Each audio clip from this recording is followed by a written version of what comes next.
There's a moment in early adulthood that no one really prepares you for.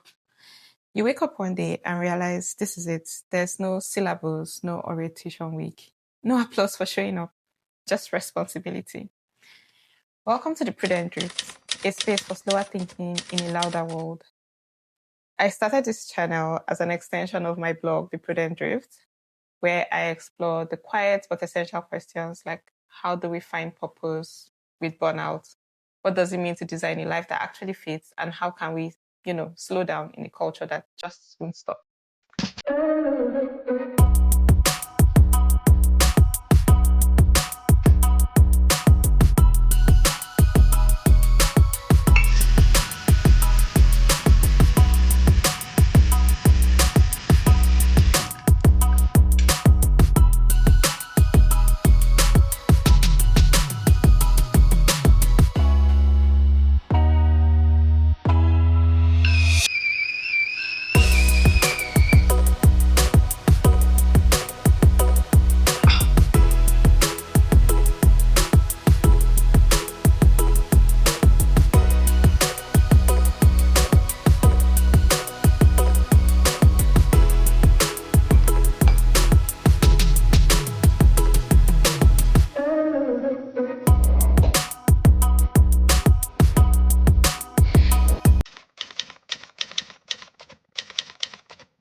In 2020, I was a 20 something year old banker, and from the outside, everything looked stable. It was a respectable job, it was structured, but internally, I was tired. Not just physically, even though the mornings were demanding. I remember I used to leave home at 6 a.m. to be at my desk by 7:15. And on those drives, I would pass people jogging in my neighborhood. And I remember thinking almost instinctively, they must have better lives than I do. More freedom, more balance, more control over their time. Thinking about it in retrospect now, it's interesting how comparison doesn't ask for evidence because I didn't know anything about these people besides seeing them jog, and I just assumed they were better than me. So without evidence, you just fill in the blanks, right? And at that time, I blamed my job, and I would tell myself, like, maybe if I just leave this environment, if I find something more creative, if I gain flexibility, then I'll feel different. So I quit.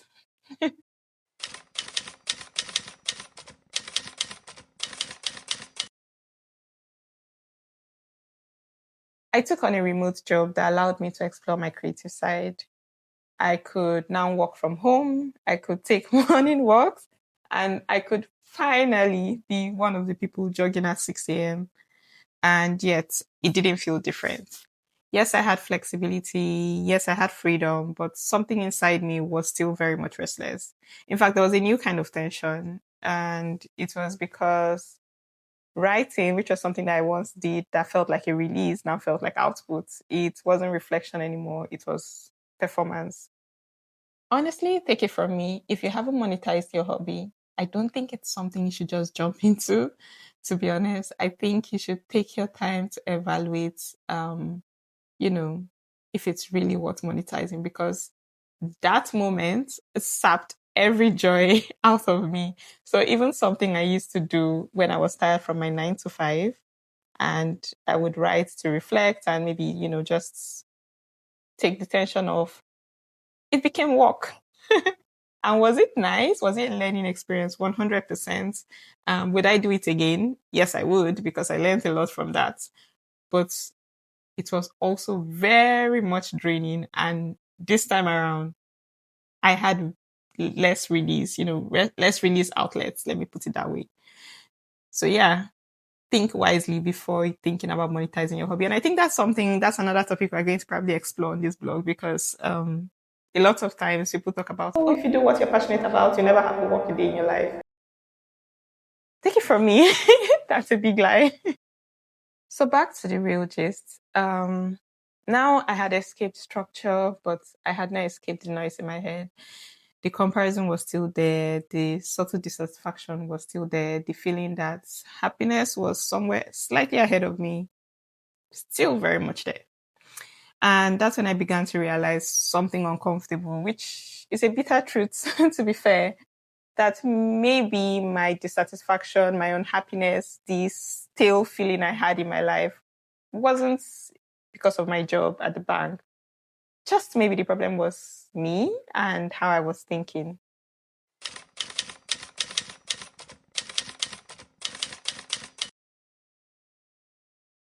Sometime that year, I had stumbled upon Stoicism. Yeah. I mean, I had seen this book at the bookstore. It was Meditations by Marcus Aurelius. And at first, it was just curiosity. And so I picked it up and I flipped through the pages. I bought it. Actually, I went home and read a few, points, because the book is not exactly in chapters. It's not like a typical book. They're just points for the most part. And I encountered something that felt stabilizing for the first time in a long time. You see, there were so many things that Marcus Aurelius writes about that applies to today's world. And it's so funny because you would think, this was thousands of years ago, and not thousands anyway, but yeah, this was many centuries ago, and the world would have changed and evolved and our problems would be more complex. But deep down, they are still very much the same. And this led me to explore, other Stoics like Seneca, Epictetus. And also, I went into reading The Daily Stoic by Ryan Holiday. I also got the journal that year. And so it was like I was in this whole Stoic bubble. And it was one of the best things I ever did for myself, one of the best discoveries. And I remember that year, any friend who had like a birthday or something, I introduced them to the Daily Stoic, and I was like, "Oh, you get the Daily Stoic, you get the Daily Stoic, everybody gets the Daily Stoic." Epictetus begins Enchiridion with a simple distinction: some things are up to us, and some are not. That sentence alone unsettled something within me, because prior to then, I had been trying to control everything that wasn't mine to control: outcomes, timelines, other people's opinions, my imagined future. And I had neglected what was within my control, which are judgment, effort, and character. Really, just those three things. In his book Meditations, Marcus Aurelius writes that you have power over your mind, not outside events. Realize this and you will find strength. You see, I had changed my environment, but I had not trained my mind. So no matter where I went, I carried the same unrest with me.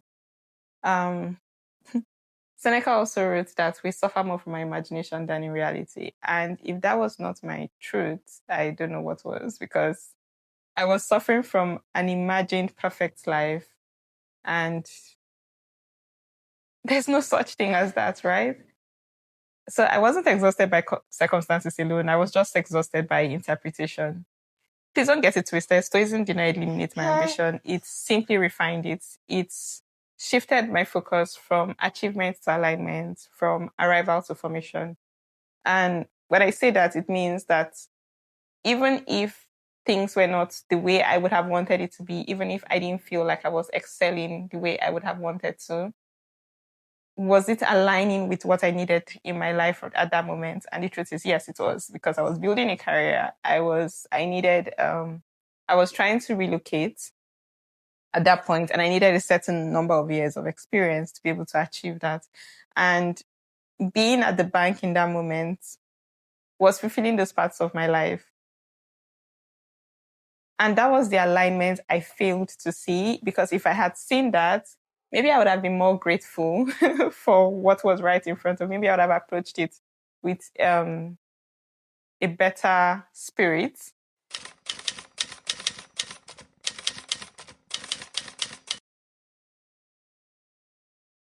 Many times when I tell people about Stoicism, well, not many times, a few times actually. Sometimes, especially Christians, they question it because they're like, "Oh, the early Romans were not Christians, and why do you feel like these people, you derive so much wisdom from, these early Stoics?" And I can understand why people would expect tension between Stoicism and faith, because I also had that, hesitation. But the truth is, instead, I found resonance. The discipline of thought, the emphasis on virtues, the call to self-examination, everything the Stoics talk about echoes the scripture.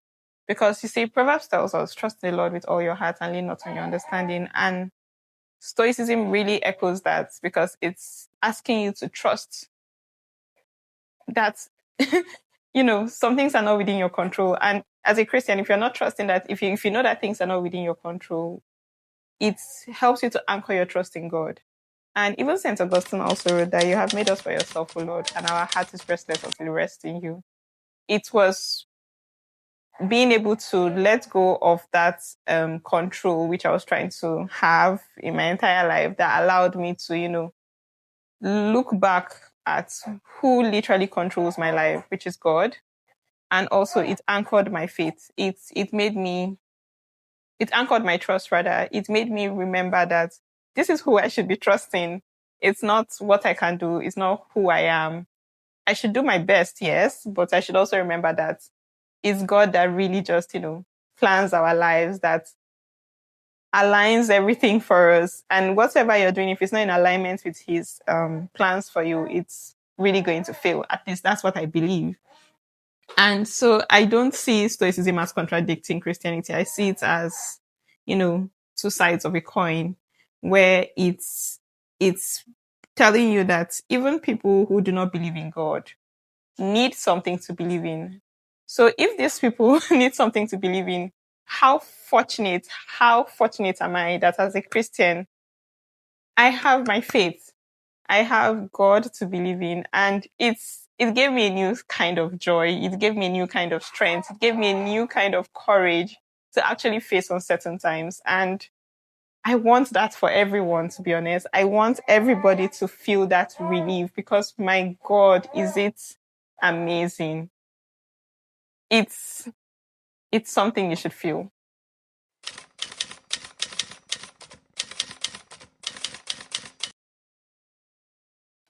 You see, my restlessness was not solved by getting a remote job or a hybrid job. It wasn't solved by my creative freedom. It wasn't solved by lifestyle changes. It was softened by discipline and anchoring my faith in the right place. And that integration changes everything. Like I said, I really want everyone to experience this. And this is why I have created the Prudent Drift, this YouTube channel. And I'm not creating it just as a productivity channel or as a finance channel, which is kind of where my blog had leaned to, or as a self-help channel either. I want this space to be a place of formation where we can talk about virtue, stewardship, finance as a responsibility, productivity as discipline, and faith as alignment. And even better, uncertainty as a training ground. Because you see, adulthood is not about finding the perfect structure, it's about becoming the kind of person who can stand within any structure steadily. This channel is for people who feel the weight of responsibility, who feel the quiet pressure to figure it out, who have achieved things but still slightly feel unanchored. And honestly, we are not here to escape adulthood, very far from it. We are here to grow into it deliberately.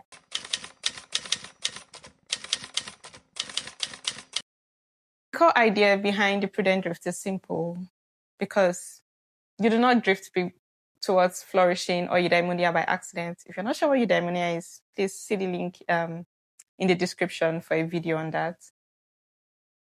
You become it. Choice by choice, thoughts by thoughts, habits by habits, slower thinking, deeper reflection, deliberate action. Because in a louder world, an invitation to thinking slowly is very important. So if you're seeking less noise and more depth, if you want to cultivate steadiness instead of chasing speed, if you're learning like I am, that external changes alone do not quiet internal unrest, then I think you're in the right place. Make sure you subscribe and let's build something steady together. Until next time, remain steady. Bye. I'm sorry, my son is. Let's just wrap this up.